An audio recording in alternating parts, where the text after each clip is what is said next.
This year, we are seeing a lot of new energy around the idea that Christians and church-curious people who are not always Christians need new fantastical stories that are not infected by false religion. Meanwhile, Christian-made fantasy fans, including Lorehaven, are finding new growth of interest in these kinds of stories. Could this lead to a golden age of Christian-made fantastical fiction? How would we even recognize such a golden age? In this episode, Zack and I will explore these speculations, probably with some different perspectives.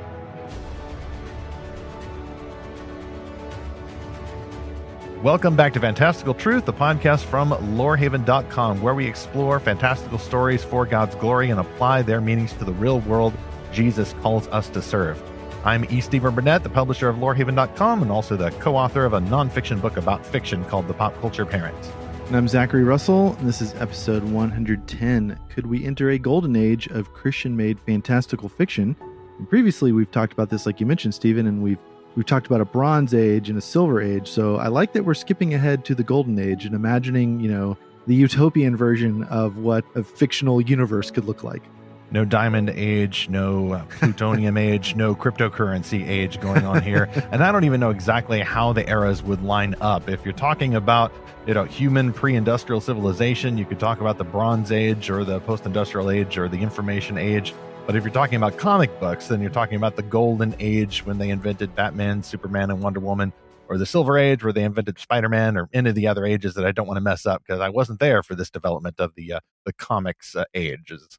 Yeah, and that's what, I don't know the comic world as much. And so that, to me, that seems backwards, that it started with golden, then it went to silver. I would assume the other way around, but what do I know? Well, you think the giant multi-million-dollar movies would be the golden age, and yes. Some people would say that, I suppose. But if you're speaking specifically about the comics and the development of these iconic characters, then I suppose I understand. I think what we're talking about today is what would an awesome, beyond our expectations, beyond our wildest dreams era of fiction look like for the Christian fantasy fan, imagining that our best days are ahead of us and not behind us. Zack and I talk a lot about Twitter, and speaking of golden age, some people are acting as if the golden age of Twitter is now upon us, now that the real universe's version of Iron Man has decided to buy the thing. Yes, I'm looking forward to how the public discourse hopefully goes in a little bit healthier direction, and that may open up a lot of space for Christian fans to meet other people that they can build alliances with to bring about this golden age. And we'll talk about that space in just a little bit and any potential that Christian fantasy fans have for finding like-minded folks over social media. In the real world, however, Zack, I have to say that I'm actually slated to join the Realm Makers bookstore again for the Teach Them Diligently conference. The next one, we just had one about a month or so ago in Round Rock, Texas. The next one is actually in Pigeon Forge, Tennessee, near the Great Smoky Mountains National Park.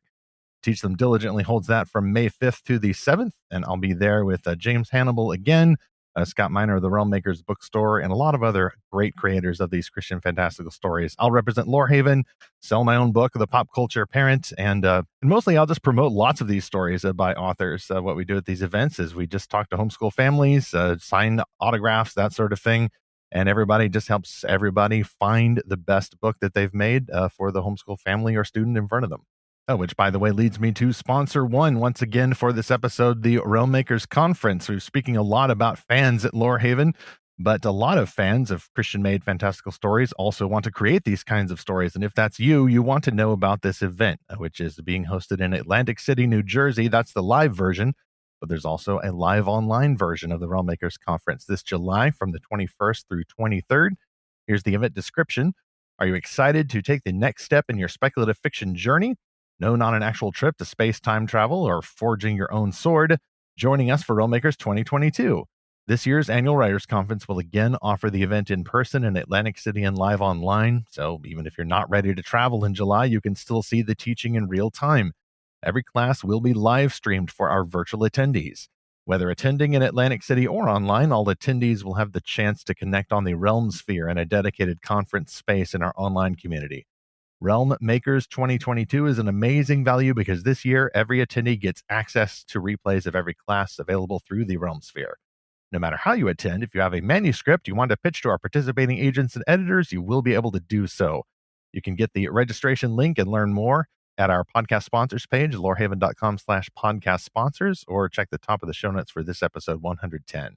From there, let's go to the first of our 3 chapters in this discussion, why we might have cause to be optimistic. Could a Christian fantasy golden age draw nigh?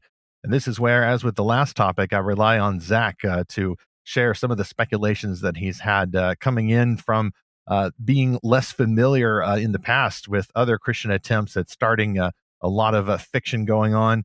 I can see why you'd have some cause for optimism, but I'm curious, Zack, what led to some of the phrasing that you've had in previous episodes, thinking that we may be headed for a golden age, and what that means to you, what you see, how you would define Yeah. Well, so just personally for a minute, even though I definitely have like a melancholy side, I am an ENFP in the Myers-Briggs. So the little acronym that helps that is everyday new fantastic possibilities. So I am an optimist at heart. I think what really got me optimistic about this was actually my first time to attend Realm Makers in 2018. And it was there that I was just blown away that there were hundreds of Christian authors writing fantasy and science fiction. I had read a few titles in this genre before that, I guess starting back in 2008 with Ted Decker's Circle trilogy.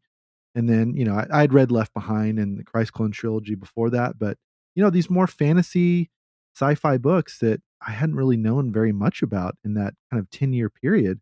Now, all of a sudden, I'm finding there's hundreds of authors that are there in person, and there's hundreds more that have previously come to Realm Makers that were part of the online community. So I was just totally blown away by this. Now, I'm recognizing in that maybe the supply is a little bit greater than the demand, because I hadn't really seen the demand for these books like among friends I talked to that are readers at even Christian bookstores, much less, big box bookstores. Then again, a lot of sales are happening online, so it's a little hard to gauge the demand. The one thing we can't deny is that there is a huge supply of these books. However that compares to demand, I think that tells us something, that there is a spirit of renewal happening in the fiction world among people that want these kinds of stories to exist. And yes, the most diehard fans of this genre are themselves creators. But again, that tells us something. I think the Holy Spirit is moving in a big way in the Christian writer world right now. So you'd attribute this then to Holy Spirit action. And by the way, quick grab from the concession stand. As with the previous episode, I'm going to come across as a little more adversarial in this one. I want to be optimistic, but I have been doing Lorehaven type stuff for now going on 15, 17 years, something like that, going back to the mid 2000s. So I've seen some hoopla before, some enthusiasm, some, yay, we're going to get noticed.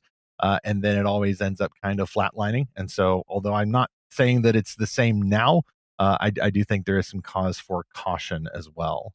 But anyway, you said you might see some Holy Spirit action going on here. I think so. I mean, far be it for me to assume too much, but you never know. He might be, especially if it's leading people to holiness and discipleship of their imaginations as well as their heads. So here's kind of what I stake that claim on. We've seen a lot of Christian bookstores shut down. Okay. We've seen a lot of Christian authors kind of get pushed out of the mainstream in secular bookstores, secular publishers. And we've seen a lot of Christian publishers kind of dial back a little bit on how they are investing in Christian fantasy. And yet, the supply of authors never goes down. And part of that is because of the self-publishing revolution. And so a lot of them are just selling their own books their own way. And, like at the Teach Them Diligently conference in Round Rock, we just went to and did our live podcast from, we met so many authors there that are doing this directly to the homeschool community, like selling directly to the homeschool community, getting feedback from them. And man, you never would have known that unless you went to that conference or listened to that episode. And so, because of all of these obstacles that are getting thrown in the way, and yet we see the supply ever increasing, there's got to be something behind that, because it doesn't make logical sense in some way. So I got to think that God is kind of blowing a fresh wind a little bit in there. Okay. I do share your optimism when it comes to the homeschoolers, because unlike this imaginary version of a general evangelical audience, or even a general audience of people who for some reason would just love Christian fiction, even if they're not themselves Christian, homeschoolers are interested in these books. Homeschoolers are absolutely desirous of many, many novels, especially for their kids. And they're not closed off to novels with fantastical imagination, whether it's fantasy or science fiction. Now, you paranormal fans out there, you horror guys, I'm afraid you still have a bit of an uphill climb there, but that's okay. Every journey begins with a single step and all of that. You got to work your way up to the hero's journey, and not try to sell horror to somebody just because you feel like it's some kind of a hardcore answer to the clean stuff. Homeschoolers still want some wholesome stuff. I prefer the word wholesome over clean. And so long as authors are trying to reach them, who are connecting directly with this very important demographic that's interested in Christian made fantasy, then I think we do have cause for optimism. As we'll get to in my next chapter, though, I see a lot of authors mainly trying to sell their books to other authors, or, and I'm going to step on some toes here, some author consultant, indie publisher types are trying to sell an aspiring author's dream back to her or to him. And that's something we talk about, at least behind the scenes at Lorehaven. When the curtains are rippling, we're back there saying, we don't want to sell people the dream of being an author. We want to actually raise a more cultivated readership that'll be interested in these stories. And as you get more readers, the stories are going to get better. There won't just be more of them in terms of quantity, there will be more of them in terms of quality.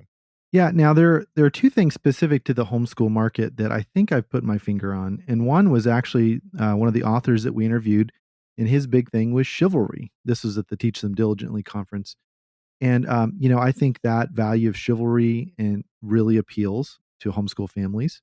I think that especially ones that are going through classical education, wanting to recapture more of a traditional mindset that we've had in this country and in Western civilization.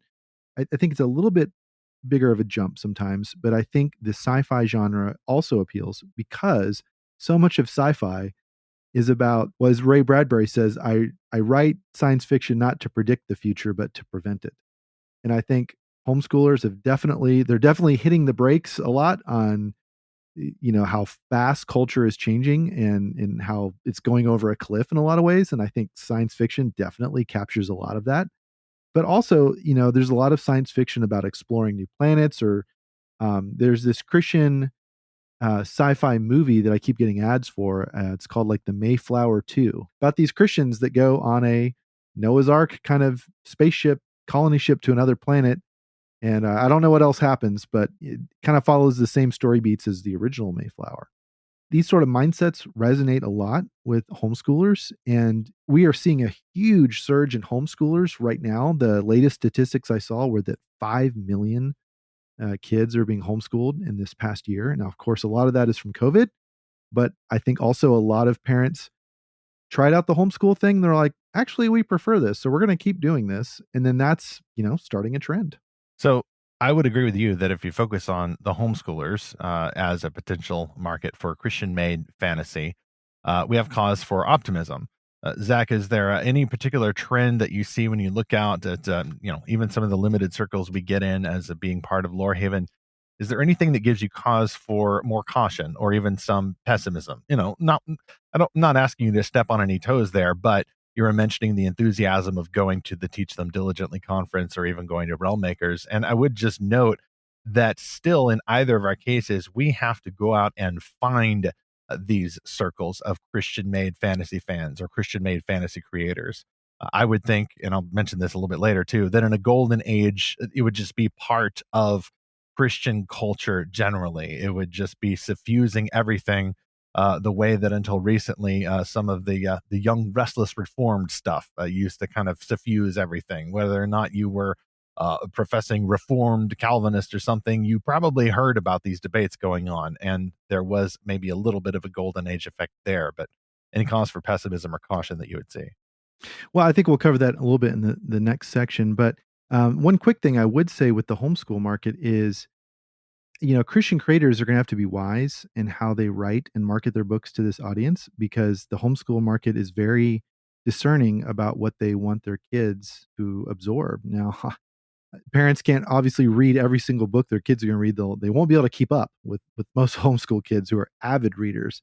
But at the same time, trust is, if trust is broken, it's not easily given back. And so I think that there could be a situation where, we'll say, a Christian book really takes off, and then you uncover some questionable theology in it, or questionable values, or just questionable moral stances by the author or the authors.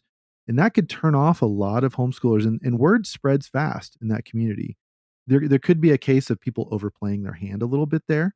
But let me tell you one other area of readers that I do have some optimism for, since we're still talking about the optimist section, is pastors. So I'm friends with a lot of the pastors at my church who are big science fiction and fantasy readers in general. I remember the first time finding out about this about 10 years ago when one of my pastors got on stage and he said, I can't even remember the context, but he said, I've read the Zombie Survival Guide and I've read every single word in that book.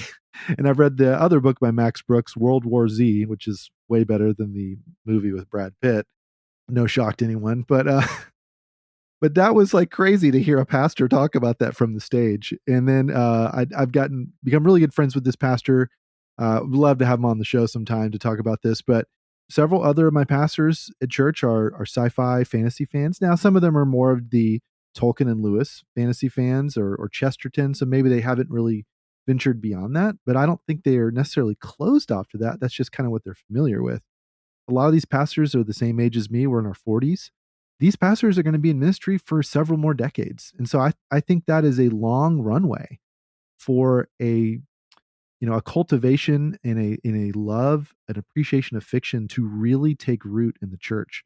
These aren't the retiring pastors that are saying this. These are the current young pastors that are saying this. And when you look even younger at a lot of people that are fresh out of seminary, I mean, they grew up on Harry Potter. They grew up on Star Wars, and maybe not the best Star Wars trilogies that, like, I grew up with the original Star Wars trilogy, and I'm going to be a snob about that. But, they have grown up awash in fantasy and sci-fi, which are dominating all of the top charts at the movie theaters, and even a lot of the top books are in this genre. When you hear it from the stage, it sort of gives you that permission to geek out a little bit. I had read the not the Zombie Survival Guide, but I'd read the World War Z, and I was like, I don't think I've told a single other person in church, but now I can tell my pastor about that, and that's really fun. That is really fun and encouraging. If I might risk again playing the cautious role there, what I do see a lot of is some folks, even in church influencer roles like that, who enjoy fantasy and maybe a little sci-fi as well, but tends to be mostly fantasy because they've grown up not only with Star Wars and Harry Potter, etc., but because they've grown up enjoying Lewis and Tolkien and all of those sorts of things, because that's safe. That's the acceptable Christian fantasy. Not that they would turn their nose up at other stuff, but it's just an issue of familiarity in that case. And so it's a bit of a trap there. Well, I've actually had people tell me this. Well, we've got Lewis and Tolkien and we've got Andrew Peterson's Wingfeather books. Why would we need anything else? Pastors, just because the job is really rough and they've got to keep a tight schedule in order to not get burned out any more than they already would be. They tend to be kind of pragmatic. What's going to work? What's going to feed me the most readily? What is a trusted, obviously good, solid Christian product that I can use or that I can use to help train up my family or mention in my sermons to the people at church. And it just becomes a new comfort. It's not really challenging to quote Lewis and Tolkien anymore. It's kind of baseline. Either that or you have this compartmentalization effect where what I preach or what I teach about in Sunday school doesn't have anything to do with the sorts of things that I enjoy Monday through Saturday. I'm not saying they're hypocrites. I'm just saying that, you turn on the new superhero show or something like that, and it's not like you're looking for sermon material. In fact, I prefer that they not look for sermon material. If they're going to be cringe about it, then yes, please keep the wall up between the compartments.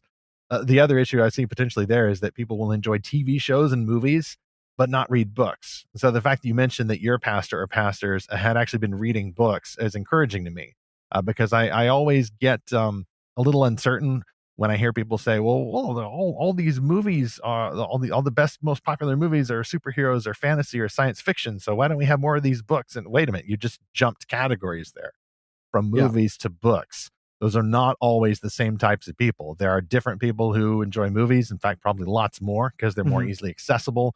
And then there's a smaller group. And then when you talk about Christians, it's even smaller. And when you talk about Christian pastors, it's even smaller who enjoy reading fantasy and sci-fi, whether or not it's from a Christian author. Yeah, but again, it's when you hear that from the stage, when one pastor says to a crowd of couple hundred, couple thousand, Yeah, hey, I that's a just lot read of this. influence. Yeah. Yeah, I read this book. It's like, oh, hey, I read that book, or I've read books in that genre, or hey, I'm a reader, but I didn't know about this. And so it creates a lot of interest. Like there's a huge effect, like a ripple effect that could have. So yes, it's harder to convert a non-reader to a reader, but I think someone who's already a reader, it's not too hard to convince them to check out a Christian fantasy or sci-fi book, especially if they're already reading secular fantasy or sci-fi, or like you said, if they've read Tolkien, if they've read Lewis, you can start them with someone more contemporary. And I've done this on a number of occasions. I've gotten friends to read The Lamb Among the Stars that have been sci-fi readers forever, like Star Wars readers. And my friend Brandon was like, "Sure, I'll try that out," and he loved it. Like he jumped in the Facebook group for that book, and I don't think it's as hard to make those like conversions in a sense. But yes, books are definitely competing with other forms of media. And the fact is, in books, period, there's a very small upper class of authors, and there's a huge lower class of authors. And the most known books are very, very few. There's only a few books that really rise to the attention of most people. And so you might have, like you mentioned, the Wingfeather Saga. That might be the only Christian fantasy book a lot of readers find out about. But I think that's still a start because then maybe someone else in their family, maybe someone else in their small group is like, "Oh, hey, I read that. I want to read something else. What else you got?" So I think there's still a lot of potential for growth. Well, it does help if your pastor or whomever you're speaking to is a reader. Even if they're only reading nonfiction, the chances are they're going to be more interested in reading fiction then. Even if they're a little uncertain about that, they may at least be willing, so long as they have the attention span and the discipline habits to read a book in the first place.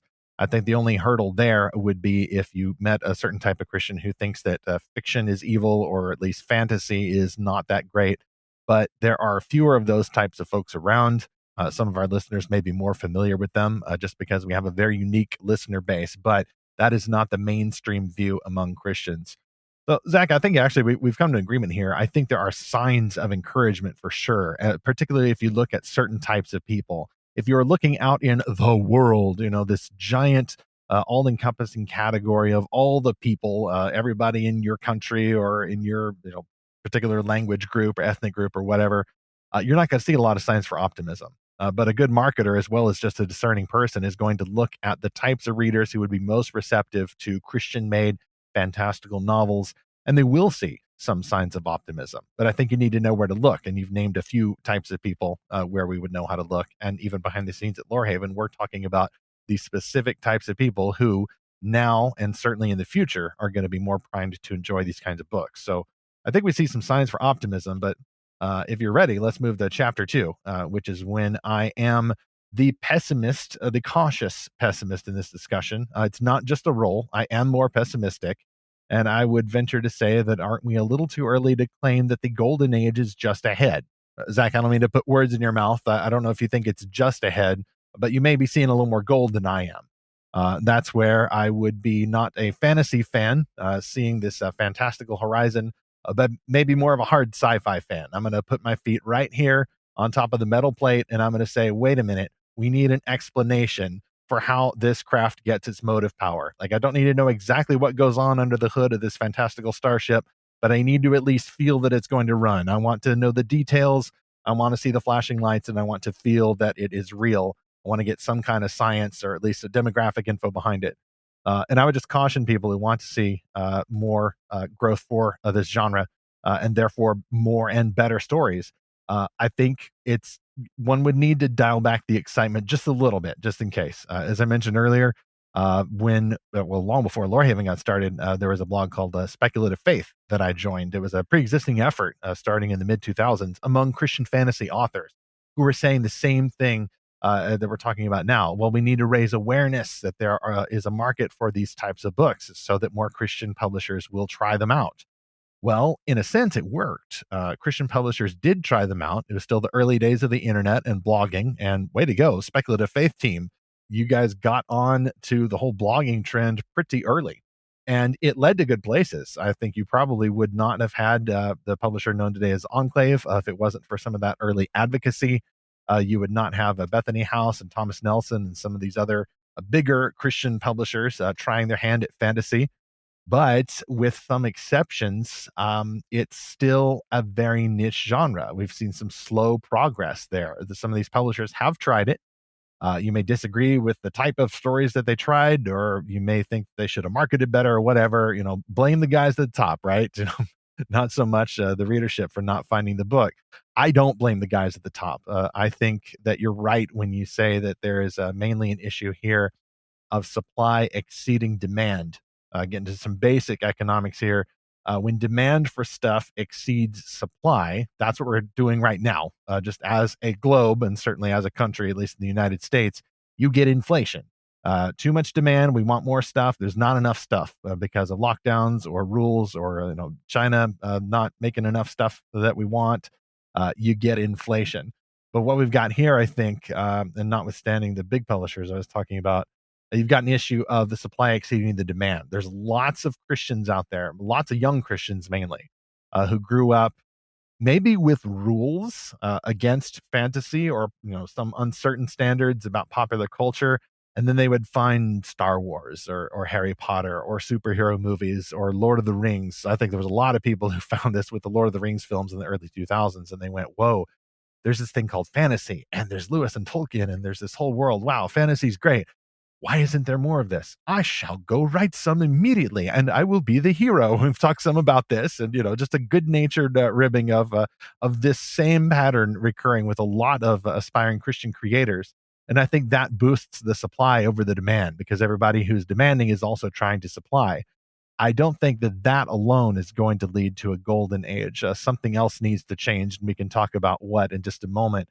As for whether we've had a golden age before, well, the Left Behind series started roughly in 1995, and then had 12 volumes later, lasting through 2003, I think, and then they still tried some spin-offs. There was a dramatic audio series and a so-so movie with Kirk Cameron, and then they tried to fire it back up with the whole Nicolas Cage debacle in 2014, I think it was, and somehow it made the TV movie with Kirk Cameron look better by comparison, and I don't know how.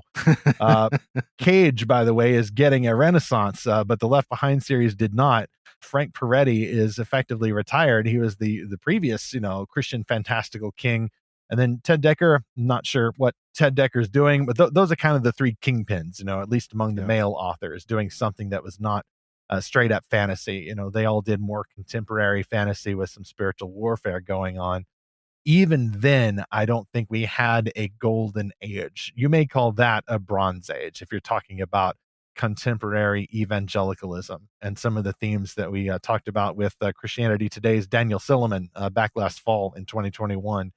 If that wasn't the golden age, I'm not sure we can say that a golden age is ahead, because we've got different issues, a lot of supply exceeding demand, but there's other stuff going on. I think Christians are confused about our place in the culture to a large extent.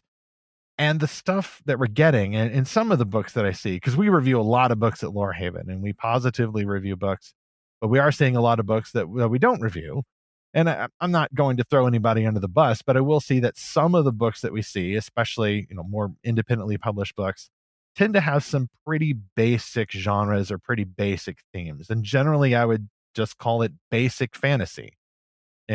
Swords and orphans and dragons and castles and a lot of medieval stuff in ancient prophecies and things like that. And I see a lot of the pitches, and that, frankly, as a reader, they don't grab me because they all kind of blend together and nothing really stands out as being uniquely Christian. I think the secular people would need to throw in some really hardcore sex and violence, and identity crisis and, political correct stuff, sexualityism, to spice the place up. Christians won't do that, and they shouldn't do that. But as a result, the food tastes kind of bland. And then I would say, just kind of lastly, as part of my pessimism here, again, part role, part genuine, Christians still haven't really come to a shared agreement about what fiction is for in the first place. And I've lamented this in previous podcasts and will continue to do so, that as long as the folks contributing to the supply are mainly trying to work some things out, whether their own feelings about their own backgrounds or maybe heal from some trauma that they've had, I mean, that's necessary. If stories help you do that, great, please write the story. But that doesn't necessarily mean it's going to be a top tier Christian made fantasy that thousands of other readers are going to love. And in order to get a golden age, you're going to need thousands and thousands of readers, not just hundreds, because right now I see a lot of hundreds. You need thousands and thousands and tens of thousands of support to get even a hint of a golden age for Christian made fantasy in the future. Yeah, I think what you're talking about is resonance, that there are a lot of Christian stories that don't quite resonate with what readers are wanting to read about. And yeah, and that's a challenge. You know, you've got to discern what those felt needs are. You've got to write a story that addresses those needs and that kind of addresses the pain of the reader. So two things. Number one, you mentioned that there's not a widespread agreement on the purpose of fiction or a theology of fiction. I think that this is changing though, because I recently did a search on websites like the Gospel Coalition and First Things, and I just typed in the word fiction, and I found all kinds of great articles, some of them that go back 10 or so years.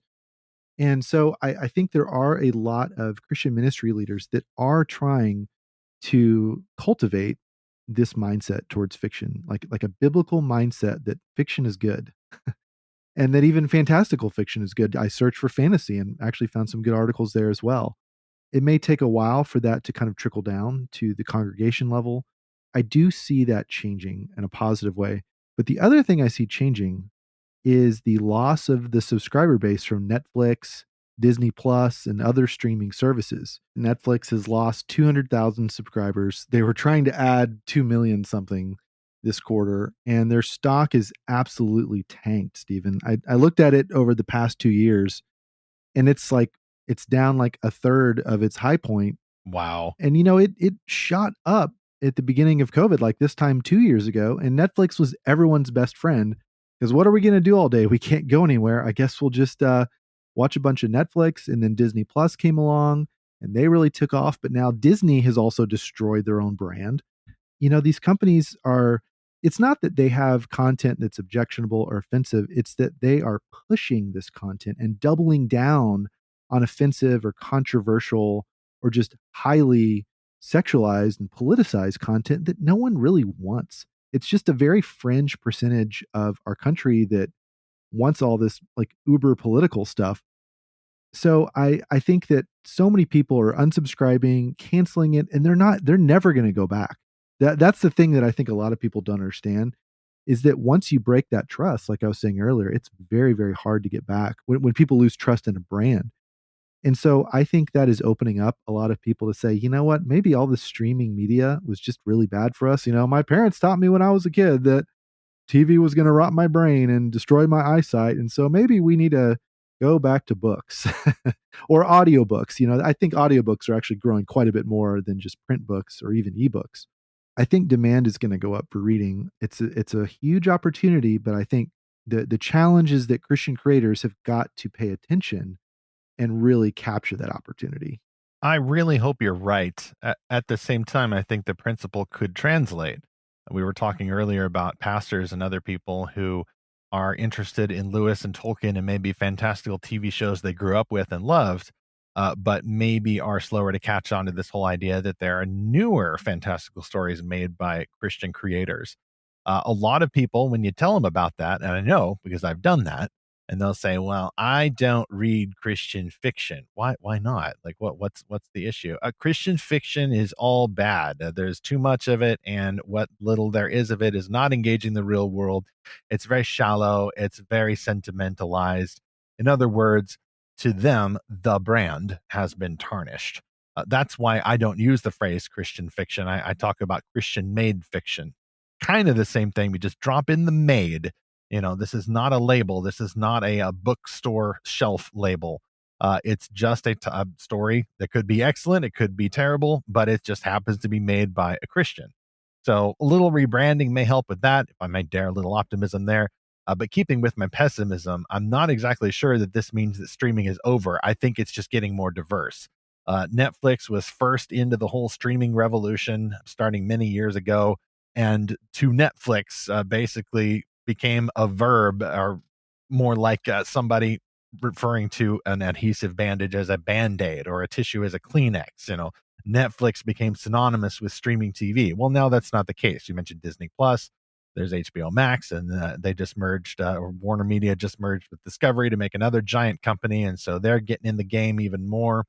There's lots of other streaming platforms. And so, yeah, Netflix is going to shed subscribers because of what's going on now and maybe some of the post pandemic crash. And there's other streaming services that might drop, like Disney, but I think maybe those numbers are just being redistributed. Or maybe it's a temporary lull. Hey, maybe the Cuties boycott worked. Remember, we did that episode with Cap Stewart back in fall 2020. I'd like to attribute some of the subscriber shed to the whole Netflix promotes child pedophilia in order to tell us how bad sexually exploitative media is thing.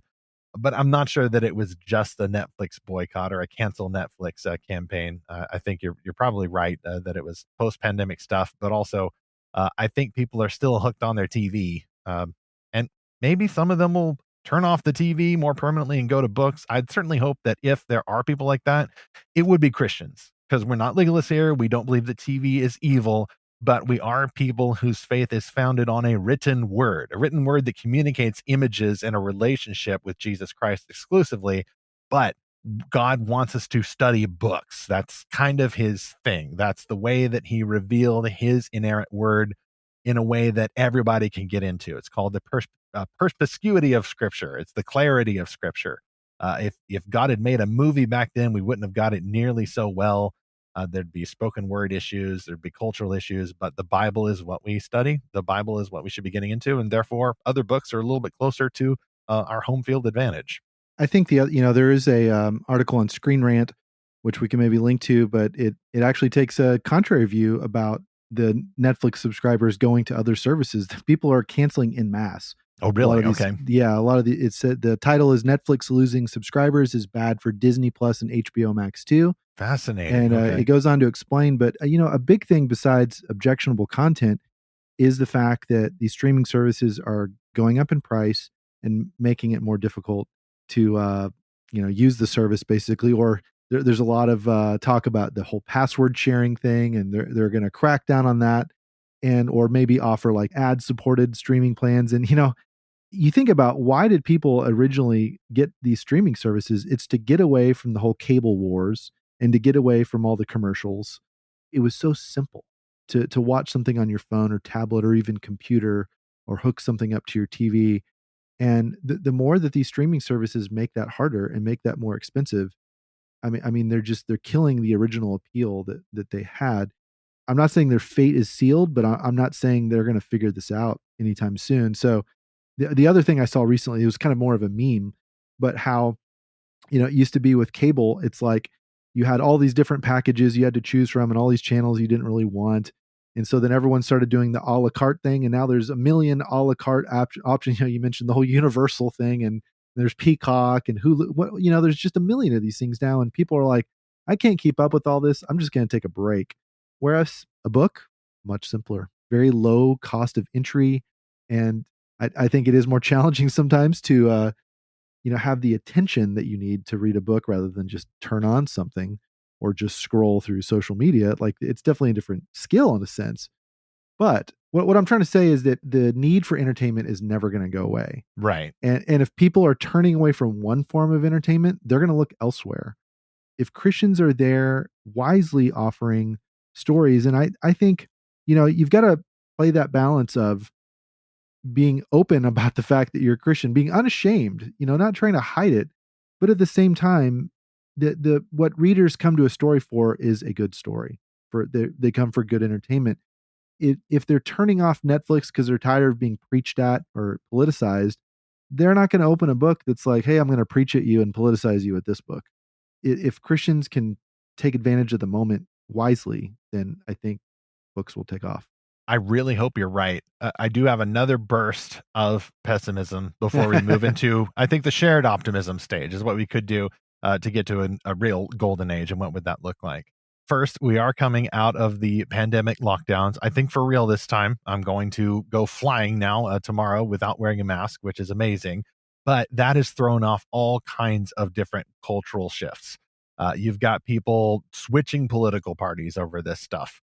You have people suddenly discovering what their kids were learning in schools. You've got people changing religions or digging in deeper, more likely, into the religions that they already had. I'm going to suggest that maybe is leading to some artificial conditions that may not last, or it could lead to a cultural shift. I don't know. But my thought there is that I really wish we had some surveys to ask people, hey, why did you cancel Netflix? Why did you cancel Disney Plus? If they asked me, Or maybe if they asked you, I think you still have subscribed to that stuff. Okay, so let's say they asked me because I have canceled them, but let's say they ask me, okay, well, I dropped my Netflix not only because of the the pedophilia garbage that they doubled down on and defended because art and all that back in the fall of 2020, but because we just weren't using it. We even had the lower tier plan there, and I think they had upped the price a couple of times, and it's a line item on my bill, and I watch our budget very carefully. And we just weren't watching it as much, so it didn't justify it. Similar effect with Disney Plus. I haven't watched a thing on Disney Plus since I think watching Encanto and then watching Boba Fett.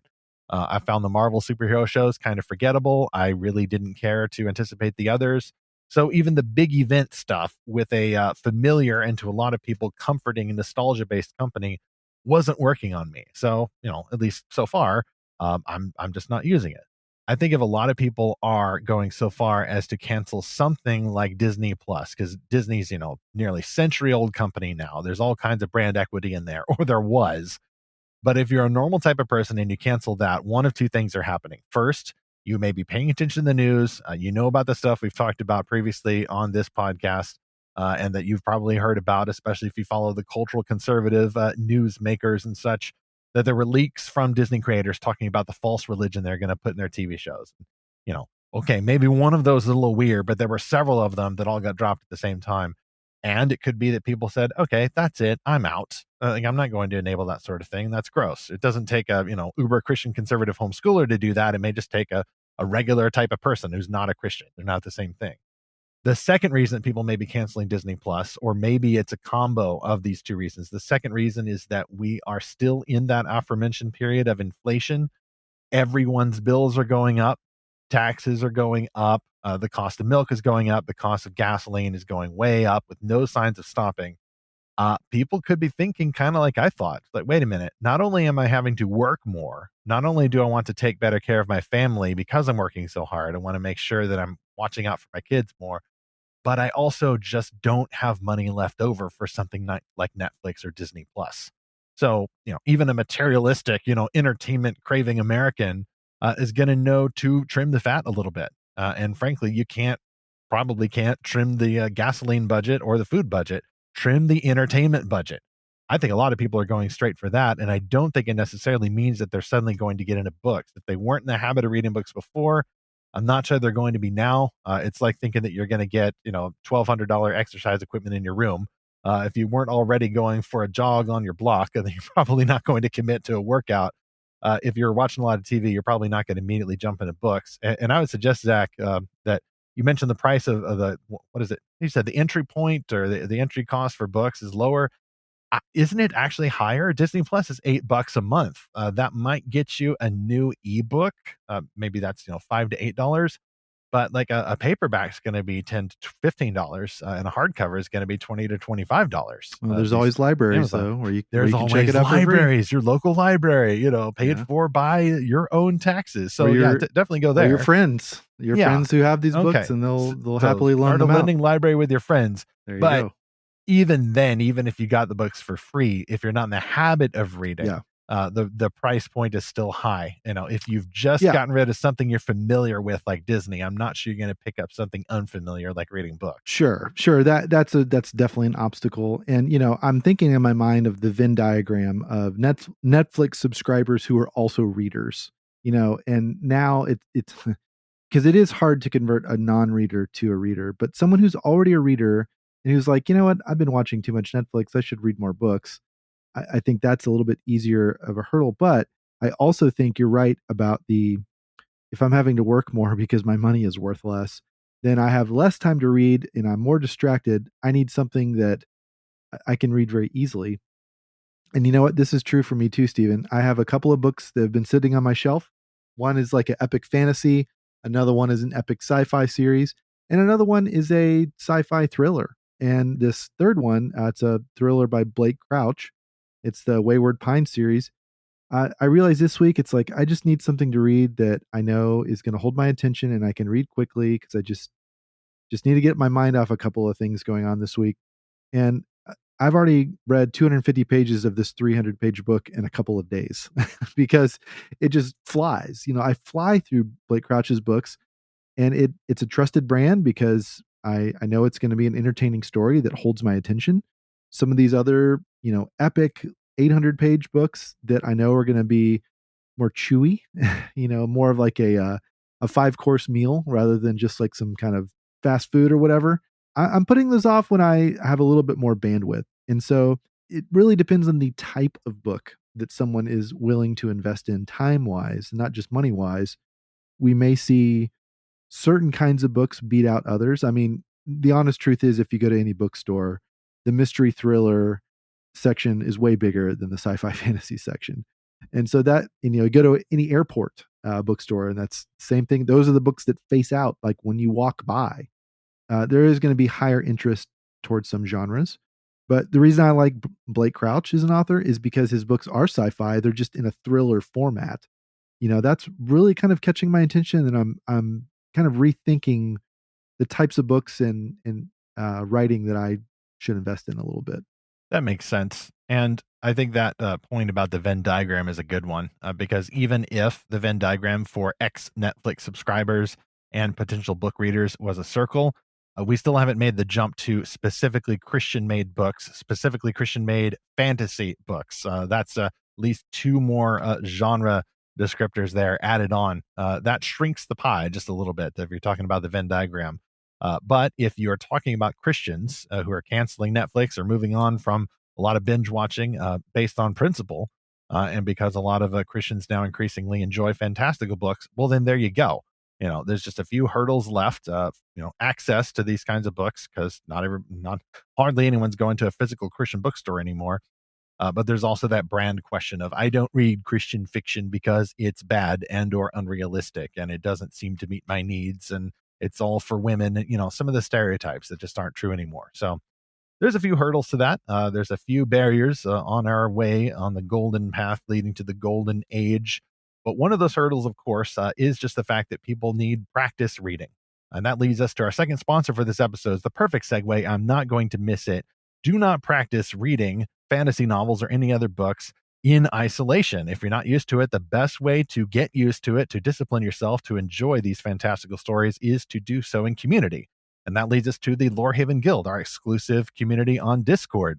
You can join simply by subscribing to Lorehaven. Free. Just go to lorehaven.com, put your email address in the subscriber box, and we will send you a welcome message with the portal into the guild.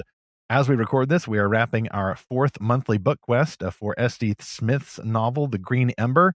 And our next book quest, starting Monday, May the 2nd, is for the book that we just reviewed at Lorehaven. And we also had the author, Daniel Schwabauer, here on the podcast. It's Maxine Justice, Galactic Attorney, whimsical, gilded sci-fi about an attorney who's struggling to make a name for herself, and then she gets hired by aliens to represent them at the United Nations for a kind of corporate first contact scenario.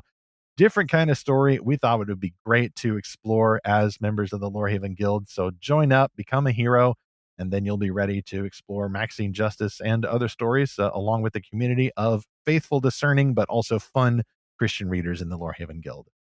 From there, speaking of hopes, let's go to chapter 3 about what would a golden age look like? What would it take to get to a more thriving environment for more and better Christian-made fantastical books? Zach, I actually think I'll modify my sentence there. Not just more of these books, because you said we've already got a supply over demand issue potentially, but I think better of these books. I would almost prefer quality over quantity in this case. I don't want to shut anybody out, but I think one hallmark of a golden age is you will see books start to rise to the top that are acknowledged to be potential future classics, or at least super popular. And on the author side, I think that means you're going to see more people as full-time authors. A lot of the supply that we're seeing comes from people like us, frankly, who are doing books, writing, authoring, that sort of thing as a side hustle. There's nowhere near on the horizon the possibility that any of us are going to get to do this full-time. That is a very rare thing if you're talking about on the author side. And the authors who do manage to do it have a very unique personality. They have a head for business and a heart for story, but they don't mind just cranking them out. Quantity over quality there. And if you want the secrets to all that, free plug for Thomas Umstattd Jr.'s podcast. He tells you how to do it if you want to be on the indie author scene. But I think even before you're talking about the process, I think I go back to my point earlier is that Christians at least need to come to some kind of subconscious consensus about the purpose of fiction. And Zach, I actually am inspired by our last episode about the hypothetical role of the story pastor. We were talking about the fact that a lot of churches have a music pastor because I think, even though we have worship wars sometimes, I think we largely might be closer to agreement on the purpose of music. We know that music is not just a tool for evangelism, but we know that music intrinsically glorifies God. If we're at least partially familiar with the Psalms, you know that if you are singing to God in a room without a pagan in there who's going to be inspired to pray the sinner's prayer, you know that music has a purpose to glorify God simply as a means of expression of gratitude to God, prayer to God, and singing as an art form reflecting the creative heart of God. We already know this about music. I think it's just a matter of taking that same philosophy and understanding that fiction and fantasy fiction does the same thing. It intrinsically can honor God, not just as an evangelism tool or a means to confer moral virtues to the kids.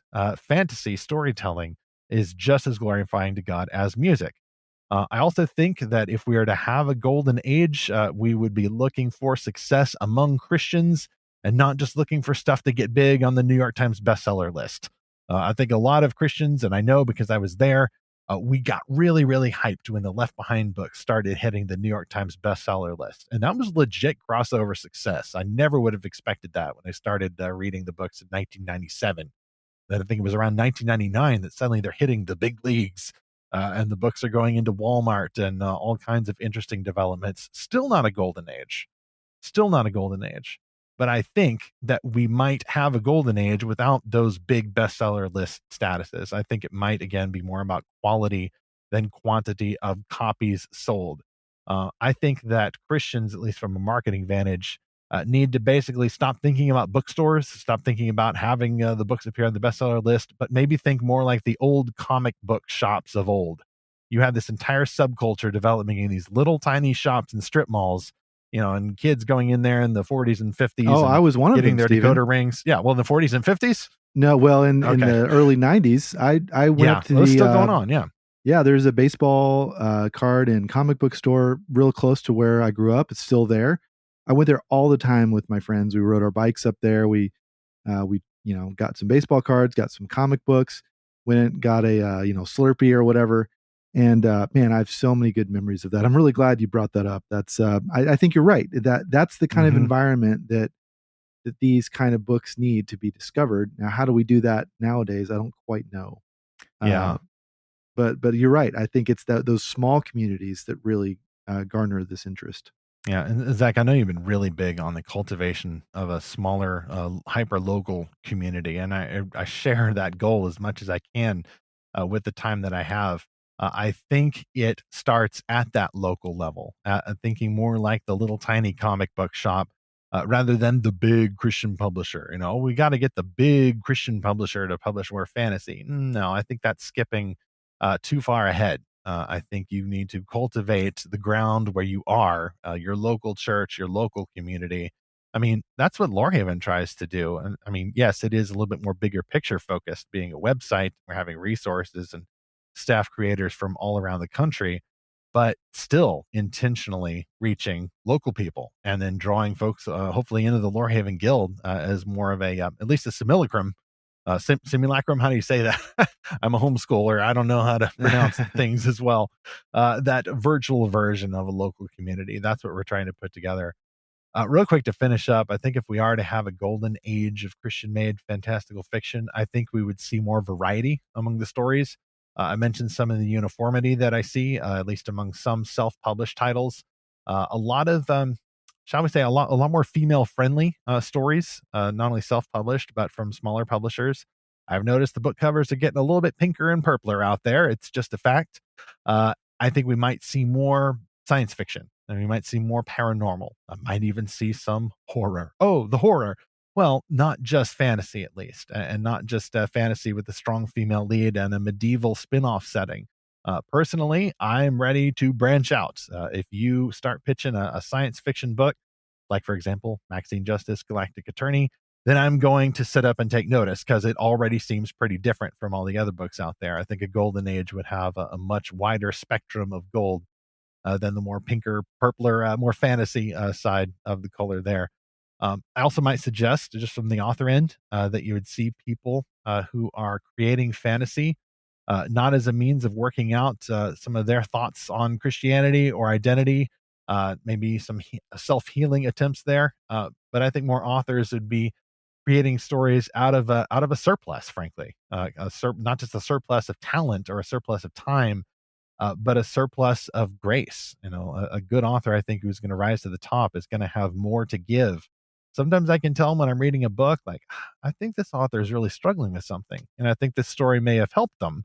But then if someone is struggling with something, then I feel like the author is leading me with an unsteady hand.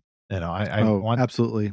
do you know what I'm talking about? I didn't even Yeah. write this down. Can you help me with the words here?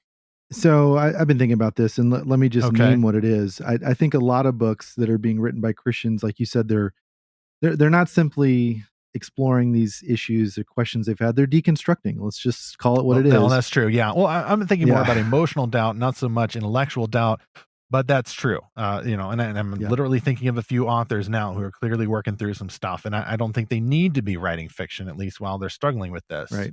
But I also think that authors and speakers who go through this process, they sort of disappear after a while. I was reading an article recently about, it's like, whatever happened to Rob Bell, for example, or the people that came before Rob Bell or the people that came after Rob Bell. Well, they went Yeah. farewell, Rob Bell, of Yeah. course.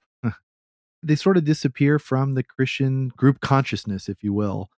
Books that go through that process, or books that are sort of like hypercritical of Christian culture, those aren't really going to work. Books for a Christian audience have to celebrate the shared faith, have to be written from a place of joy and a place of love.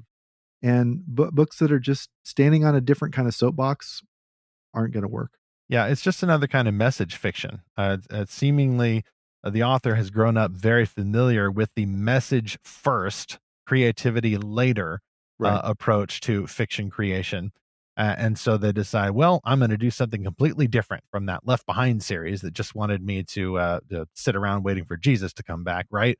Well, instead, I'm going to do the same thing, just change the message. Like, I'm still over here going, if it's message driven fiction designed to help you feel better about your troubles by propagandizing me, then it's not a great story. It's almost always not a great story.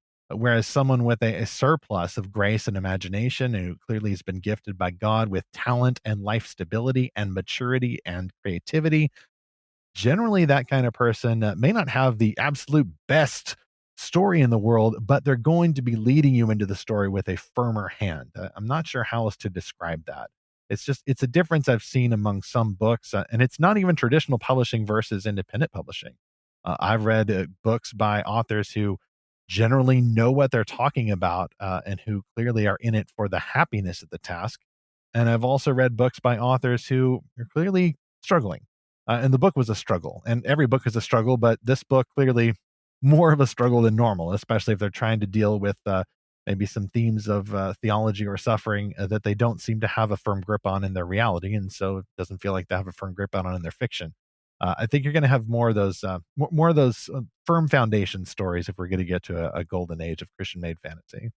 Yeah, and one of those excellent books that you've talked about earlier in this episode was the Wingfeather Saga by Andrew Peterson. My kids love those books. They really just evoke this sense of joy and wonder and just humor and excitement, adventure. And now that series is coming to an animated streaming drama. Our listeners might know about that. And I think, Stephen, how this is received is going to be very instructive. I don't think everything hinges on this show taking off.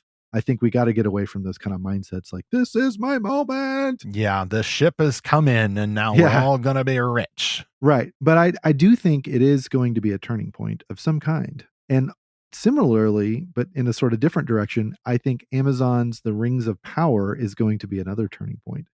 Is Amazon going to keep catering to one corner of Twitter with their sort of message fiction? Or are they going to kind of back off and say, you know what, we want to make stories that a wide spectrum of our audience is going to enjoy. We're not going to hit them over the head with the message.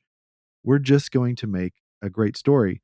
I honestly don't know what's going to happen. We'll see. But again, I think that's going to be a turning point because it could go either way. It could go with them really fostering that love of these of Tolkien and other similar stories to where that causes a resurgence of interest in Tolkien and similar authors, or they're going to so turn people off that people are going to cancel their Amazon subscription. And by the way, I think that is a much harder step for people to take because people don't cancel Amazon because they don't like the streaming options. You know, the streaming options is kind of secondary to why people get Amazon.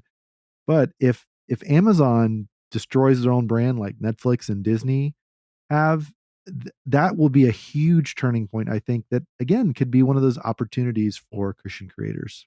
Dude, I canceled Amazon too. I don't even remember when, but I am ruthless, man. Like, and I'm not even like this really boycott heavy type person. It's just Yeah. if I'm not using it, then I don't see any reason to hold on to it. I mean, I'm watching the budget. I want to watch how I budget my time, and I really think it then becomes about that broader Christian perception of how do I use my time.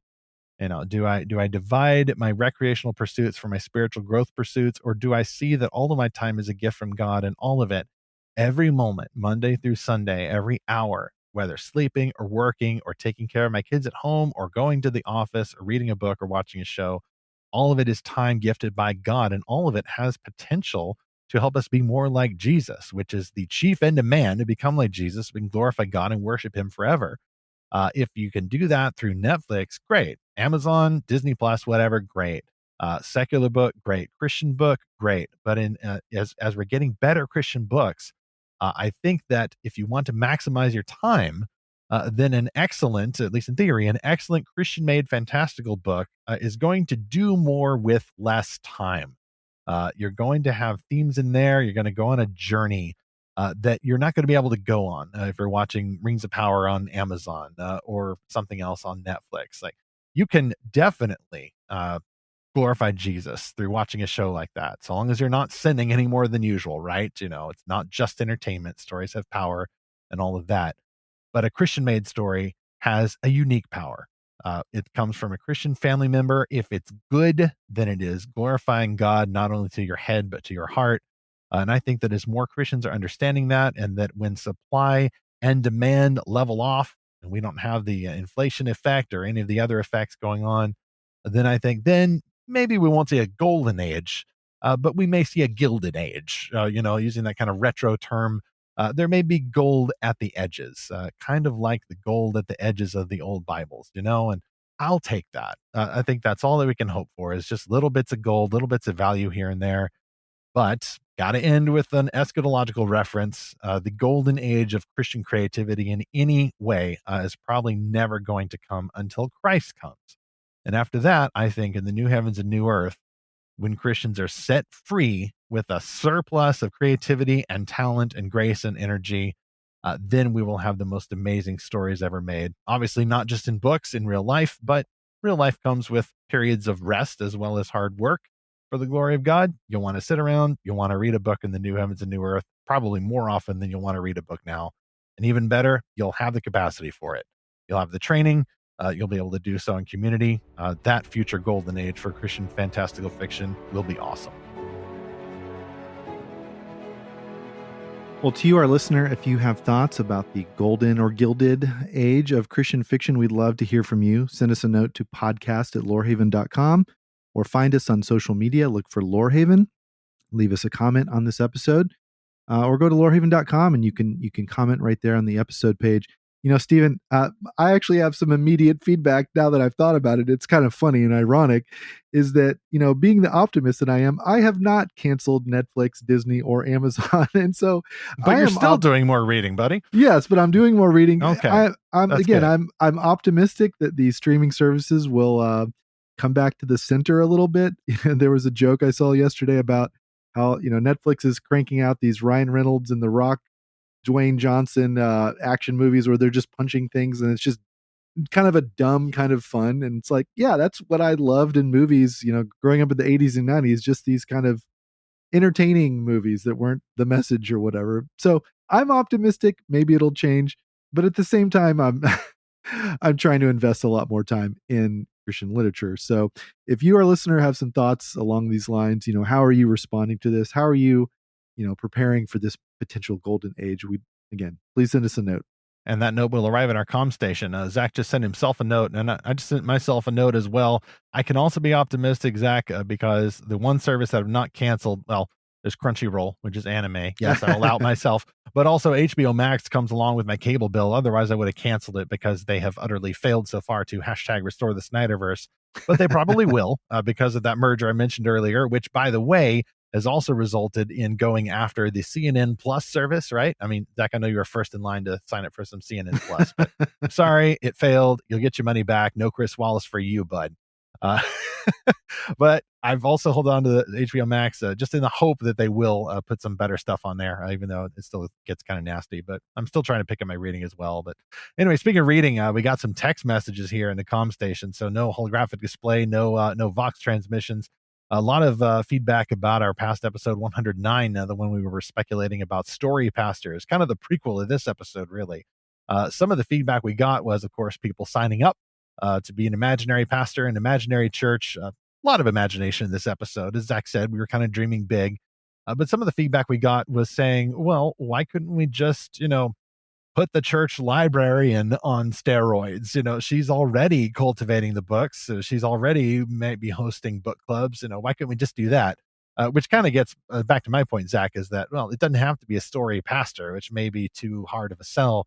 Just make a story steward, which basically would be synonymous with church librarian, a role open to both men and women.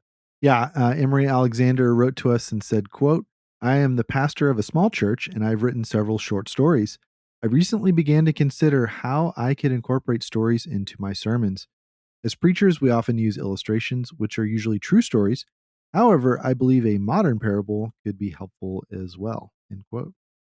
That is true. And yet I think that sharing great stories at church has applications that include, but are certainly not limited to sermon illustrations. A bit of a cautionary note there. I think, in fact, that's actually one of those things that has held back the presence of Christian-made stories in church. Is there's this conception that Christians, we just can't help but have sometimes, that if it's not practically useful in a Sunday morning worship service, then it's either useless or it is somehow distinct from the Christian's salvation journey. It's secular. It doesn't mean it's bad. It just means, like, well, what hath that to do with my sanctification? I think that stories are something that we enjoy Monday through Sunday, not just on Sunday. Yeah, great. Put some in the sermons for sure. Like, I really, really appreciate that thought there, Pastor Alexander. But also enjoy the stories, share them with your friends, get a book club, whatever you need to do. If you find a good one, then whether or not your church has a story pastor or a church librarian, share that with your Christian friends and talk about it, discern it, break it down, find the idols, but also find the grace in that story. And hopefully you will grow, grow, grow. We also got a comment here from our most recent article on lorehaven.com from H.L. Burke, which was about found families. And we had a comment that said, quote, "I love this article. Very well stated with excellent examples. Thanks for sharing this and for sharing some wonderful found families with us in your books." End quote.